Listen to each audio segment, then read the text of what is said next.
This is Nick. This is Jack. It's Thursday, the new Friday, April 17th, and today's pod is the best one yet. This is a T-Boy. The top 3 pop business news stories you need to know today. You know what, Yetis? Last pod before Good Friday. Markets are actually closed tomorrow. Yeah, it's a purely religious holiday on Wall Street. Yeah, church, straight, separated, except on Wall Street, apparently. But we do have a special full episode dropping tomorrow on our feed. And we wouldn't leave you empty-handed. Also, you know, Jack, we haven't done a T-Boy hotline in a while, and people got a lot of questions with the market these days. So, if you have a question for Nick or me, go to our Instagram right now, and we'll answer your questions on Friday on Instagram. Hit us up at T-Boy-Pod on Insta. Ask us anything, including about our 3 fantastic stories for today. Jack, what's on today's T-Boy? For our first story, Twinkies. Their snack sales have been slipping, so Twinkies has a solution. They're embracing 420. Twinkies is unleashing a fleet of Munchies Mobiles to celebrate the controversial cannabis holiday. For our second story, it's the trade war update, day 16. China has banned the export of rare earth metals to the United States. This is China's biggest trade war move yet, and it reminds us of acupuncture. And our third and final story is the hot new job trend of 2025. What is it, Jack? Working for mom or dad. Family businesses are surging right now like a scene straight out of The Godfather. But Yetis, before we hit that wonderful mix of stories. 3 fantastic mixes of stories, my son. Beautiful mix today. I love your Godfather impression. I'm not sure what you're talking about. Keep it in the family. Yetis, the cool new game to play at the office is actually the oldest game at the office. That's right, Tetris is seeing a resurgence, get this, as a wellness hack? Yeah, that Tetris. The ones with the bricks and the blocks all falling with gravity and you got to put them in the right place. And you got to fit the L shape on the square shape. And then there's that zigzaggy shape that's kind of an S, kind of a lightning bolt. And then you got a backwards L shape coming in. Oh my God, Jack, it's coming quickly. Oh my God. Get this. During the pandemic, scientists studied people who played Tetris every day. And after 5 weeks of playing Tetris, traumatic feelings fell by 86%. What we're saying is, playing Tetris has similar effects on you as Xanax does. Yeah, you may not need a glass of Pinot to relax. You just need 10 minutes of Tetris. The psychological soothing effect of playing Tetris is now known as the Tetris effect. And it's a whole lot cheaper than a round of therapy. But here's the wildest part. Tetris is one of the oldest video games of all time. Because Tetris was invented back in the Soviet Union in 1984. It's the greatest Soviet export since Ivan Drago. The Tetris resurgence is part of the broader trend Jack and I have noticed of vintage tech. Yahoo.com email addresses are hot again. iPods are making a comeback. And now you're playing Tetris all day instead of swiping on TikTok. So Yetis, if you think you need to visit the spa this weekend for some R&R, instead, try playing a little bit of Tetris. it's a massage for your mind. Oh my God, Jack. Uh-oh. L-shape coming. L-shape. Oh, turn. Game over, Nick. Let's hit our 3 stories. 15 years before this song, 2 boys from the Northeast met in the dorm. They had an idea that caused a cultural storm. It's the best one yet, but the best is the norm. Jack, Nick, that's it. I don't even think they need to practice. 50%, that's a fat tip. T-Boy City on your at list. If you know, you know, cause we ready to go. We can't wait no more, so just start the show. For our first story, Twinkies is the rare big corporation that's embracing the 420 weed holiday. Twinkies is celebrating the cannabis holiday because America is now a PG-13 economy. But Yetis, let's start by sprinkling on some context like some powdered sugar. We have got some sad news for you, don't we, Jack? We're in a snack session, a snacking recession, which is particularly hurtful for Nick and me because our original company was called Market Snacks. But as Americans, it appears we've moved on from the 2-year sweatpants wearing snack binging that controlled all of us during the pandemic. We've moved on to the Ozempic era. You're passing on popcorn and you're ditching Dunkaroos. Case in point, let's look at J.M. Smucker's, the $12 billion peanut butter and jelly icon. They just reported that sales of their sweet snacks fell by 7% last quarter. Okay, so that's a problem. But here's the bigger problem for Smucker's. 2 years ago, they acquired Hostess for $4.8 billion. which is the sugariest of the snack brands. It is the sugariest. Jack, can you read us the Hostess starting lineup of food, please? Hostess brands includes Ho-Hos, Ding Dongs, Zingers, Snowballs, and Twinkies. It gets me every time. Hostess's existence is proof that you can stick cream in anything. So we're facing a snack session. How are they going to sell more Twinkies?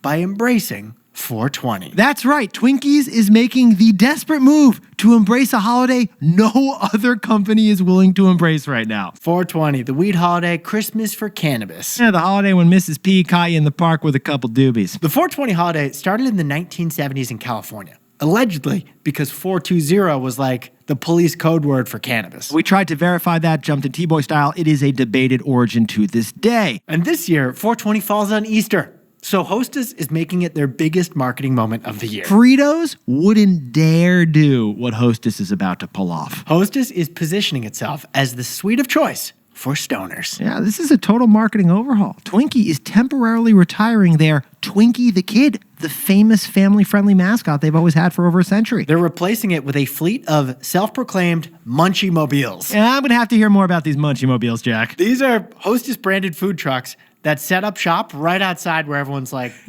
popular weed smoking spots. Sound like one of the cool kids there, Jack. Apparently, every day at 4:20 p.m. for the next few weeks, these Munchie Mobiles from Hostess are going to give away, and I quote, Twinkies, Ding Dongs, and Ho-Hos outside of cannabis dispensaries on the East and West Coast. You buy some chronic and snag some cupcakes for free on your way out. As far as we can tell, this is the boldest branding move in marketing since McDonald's asked Grimace to kill you. And Mom ain't happy about it. No, she's still not happy about it. Now, besties, there is a broader, deeper strategy here. Jack and I have told you how brands need to find their Super Bowl. They need to find their one day of the year that's their day and then make it their own. Well, the risque holiday of 420 was ripe for the taking. So Twinkies is biting into it. Because they will break the laws of physics to stick cream in whatever it is they haven't stuck cream into. So Jack, not going to sugarcoat it, what's the takeaway for our buddies over at Twinkies? We're living in the PG-13 economy. Yetis, in 2021 and 2022, PG-13 movies took a record 60% share of the box office. Big deal. It reflects a shift in what Americans are looking for. It does, beyond the movies. PG-13, it's that adolescent rating that's not for little kids, but it's not aggressively adult either. And for 106 years, Twinkies was focused on PG.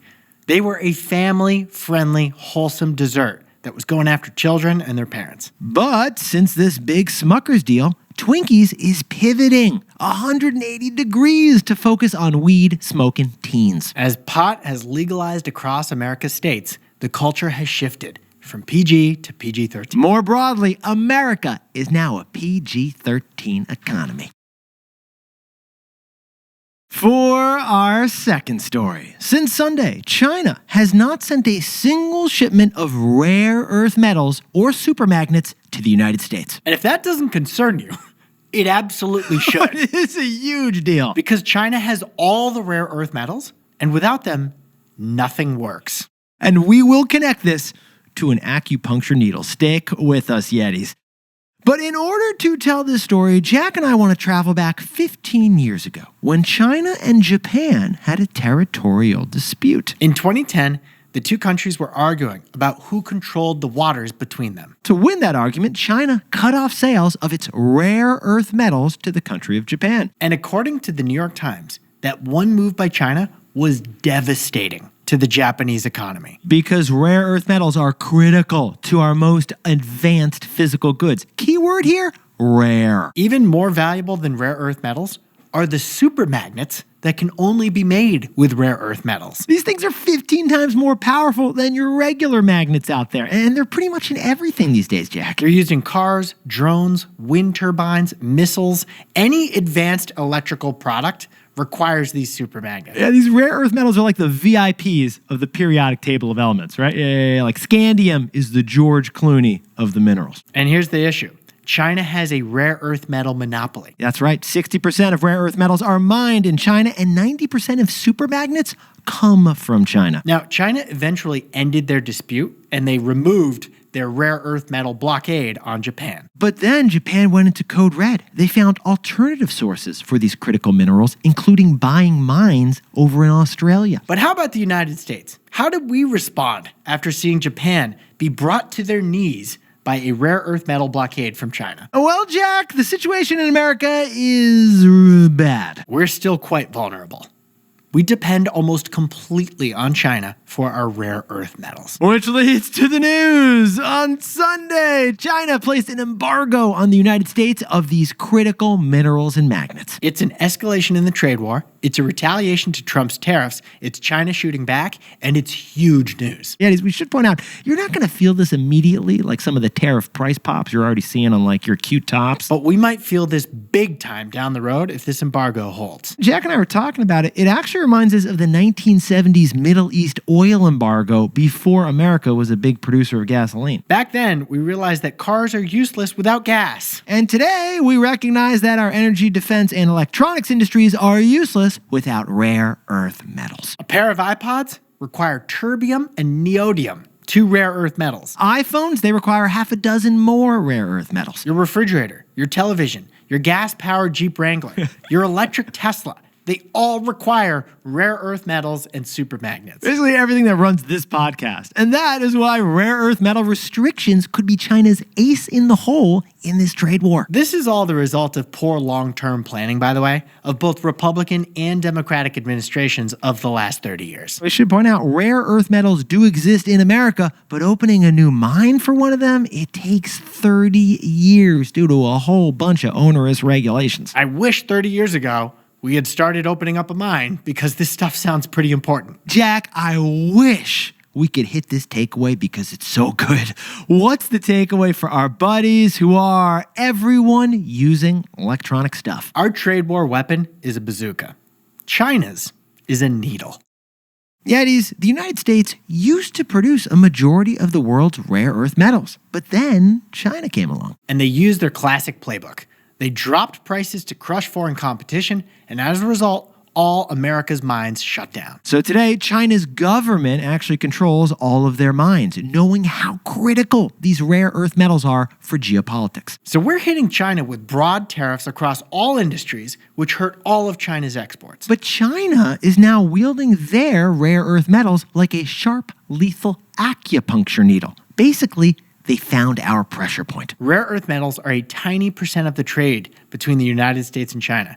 But this one tiny needle can either help us or harm us big time. And now, besties, there is hope here. If we're smart, we will do two specific things. We got to cut a deal with China so that our factories don't run out of rare earth metals. Then we got to cut regulations on rare earth metal mining so we aren't dependent on China in the future for these metals. Because China's needle looks a lot scarier than America's bazooka right now. Never thought we'd say it, but we're kind of scared of this acupuncture needle. Hey Yetis, if you're a bestie, take a sec and hit that subscribe button. And like this video while you're at it. If you leave a comment, by the way, we'll read it. For our third and final story, the hot new job trend right now, it's working for your parents. Millennials are joining the family business in record numbers, with plans to take over when mom and dad retire. And we've got a term for it. We call them Nepo-preneurs.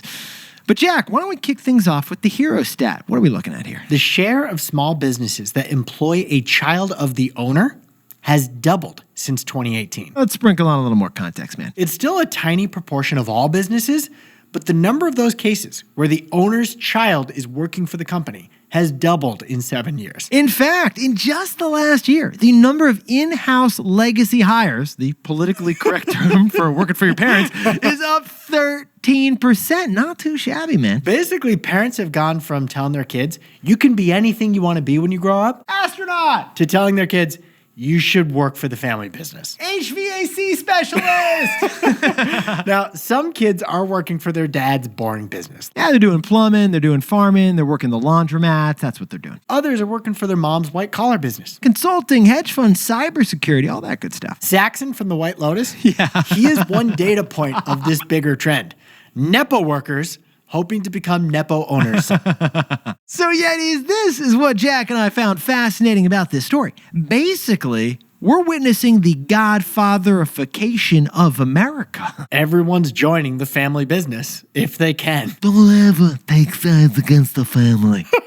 So we gotta ask, why are so many Americans turning mom and dad into their boss? Well, it is a tough jobs market, but specifically, it has never been harder to nail an entry-level job. A survey published in the Wall Street Journal shows that employers plan to hire 6% fewer recent grads this year than last year. And if you're a bit older than that, well, you're still facing some job pressure too, because AI is disrupting so many roles out there. So you're reconsidering that opportunity your parents have always had on the table to work for the family company. And honestly, it is an economically understandable and justifiable position these days. Because in this economy, get job security, you know your boss, but you're still financially independent. I mean, the downside, Jack, is your dad makes you shovel the walkway and fix the broken toilet, even though it's definitely not in your job description. But kids are swallowing their pride, they're risking being judged by their peers, and they're taking the job for dad. Don't call in sick, because your mom knows exactly what you're doing, Jack. So, Jack, what's the takeaway for our buddies who are everyone joining the family business? The first great wealth transfer will be businesses. Prepare for Nepo-preneurs.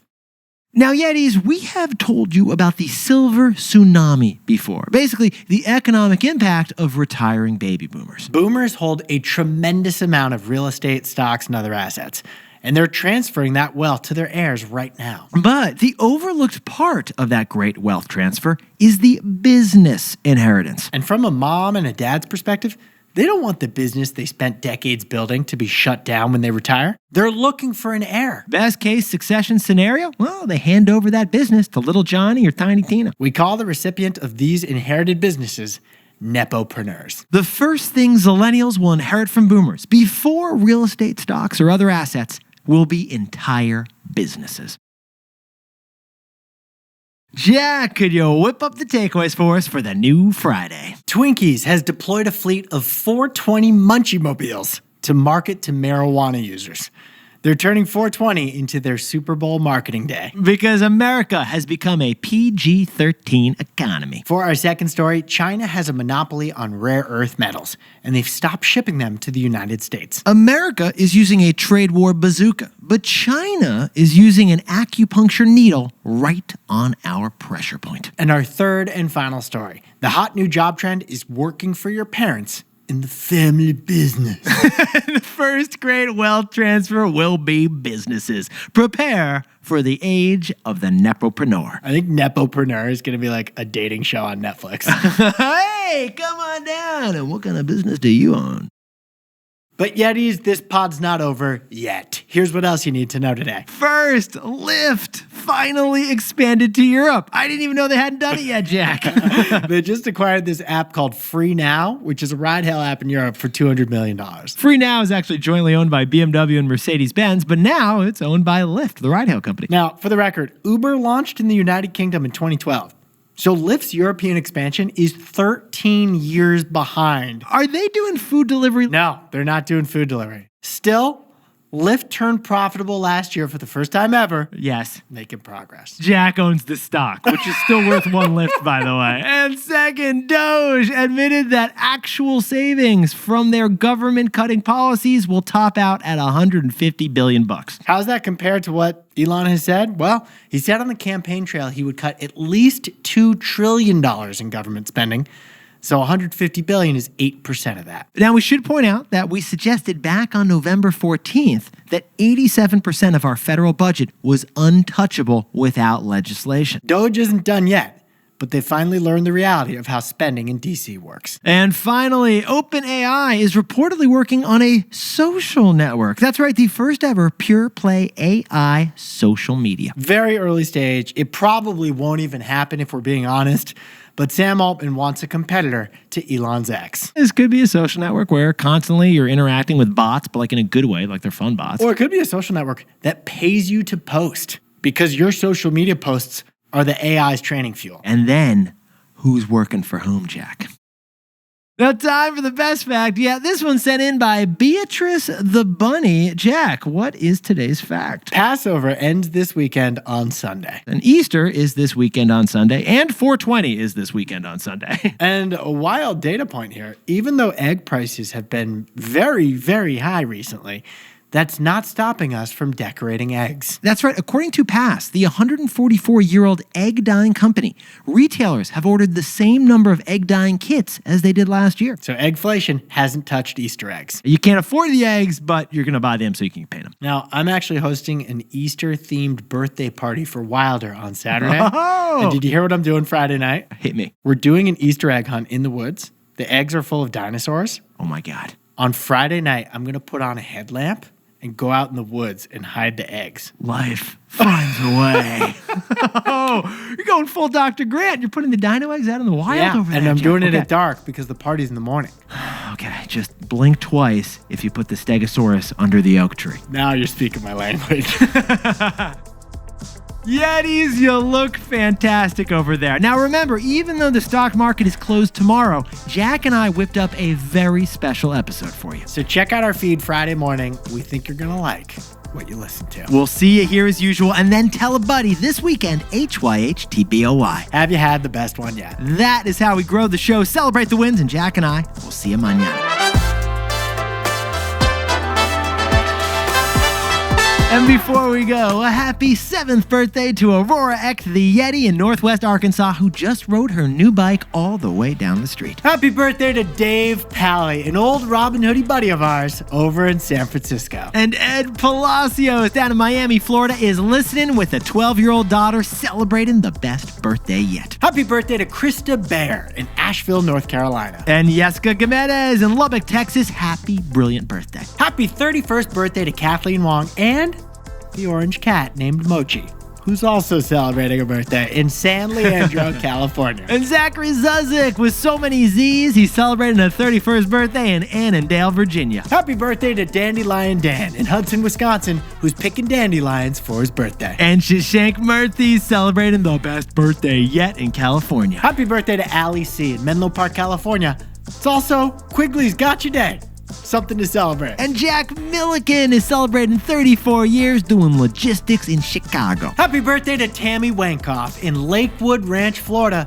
who's also a member of Vermont's 251 Club. Are you allowed to talk about Vermont's 251 Club, Jack? She's visited all 251 towns and cities in the state. And Funbi in Lagos, Nigeria is celebrating a birthday and has been listening with us as a Yeti since 2020, baby. Happy birthday to Juliana Paula Martinez Ibarra in Plymouth, Minnesota. And Hakeem McFarland in Bowie, Maryland tells everyone about T-Boy and is celebrating a fantastic birthday. Thank you, Hakeem. And a big shout out to Rachel Howard, who's getting a colonoscopy inspired by Nick. These two are scoping influencers. Honestly, Rach, I thought the stuff they make you drink tastes good.